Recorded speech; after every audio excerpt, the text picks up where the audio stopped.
Europe 1, 7h25, Thomas Soto.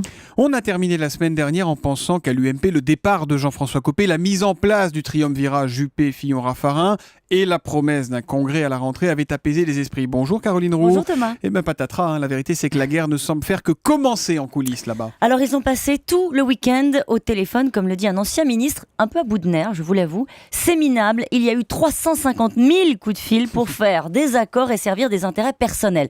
En réalité, chacun cherche le chemin plus court vers 2017 et tout fait l'objet d'une négociation, Thomas.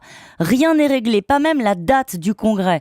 Prévu initialement, vous l'avez dit, en octobre, les sénateurs, Jean-Pierre Raffarin en tête, évoqueront le sujet mardi. Ils souhaitent un report pour éviter de plomber les sénatoriales en septembre. La question de savoir qui peut légalement convoquer ce congrès n'est pas tranchée. Elle sera abordée le 10 juin seulement, car Alain Juppé devrait être absent du bureau politique demain.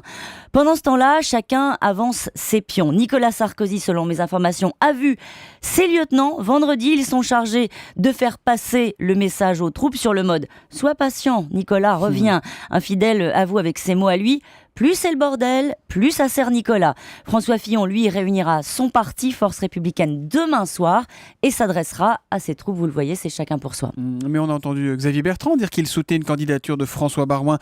Certains commencent à sortir du bois, Alors non ? Oui, ça c'est le choix du plus petit dénominateur commun qui pourrait l'emporter. Mais le principal intéressé, François Baroin, en on et en off, se contente d'un non merci. Pour vous donner une idée de l'ambiance, un de ses soutiens, des soutiens de François Baroin persifle: François ira comme d'habitude si tout lui tombe tout cuit dans le bec. Ils sont sympas, ces soutiens. Voilà. Quant au triumvirat, ils n'ont pas carte blanche, un baron de l'UMP balance. Ils n'ont pas mandat pour trancher la ligne et faire de nouveaux statuts. Et un ancien ministre poursuit: rien ne dit que le triumvirat passera la semaine. Ça veut dire que l'UMP est encore au bord du gouffre, quoi. Thomas, la situation est vraiment éruptive. Pas de chef, pas de ligne, pas d'argent, pas d'hiérarchie, pas de collectif, pas d'autorité, pire, pas d'empathie. Quel que soit votre interlocuteur, Thomas, la discussion sur la présidence du parti se termine toujours par un « tout est ouvert ». Pour moi-même, je n'exclus rien. En fait, pour l'UMP non plus, il ne faut rien exclure, surtout pas le pire. Tout cela ne ressemble pas en tout cas à un parti d'opposition prêt à assumer ses responsabilités, c'est-à-dire à exercer le pouvoir.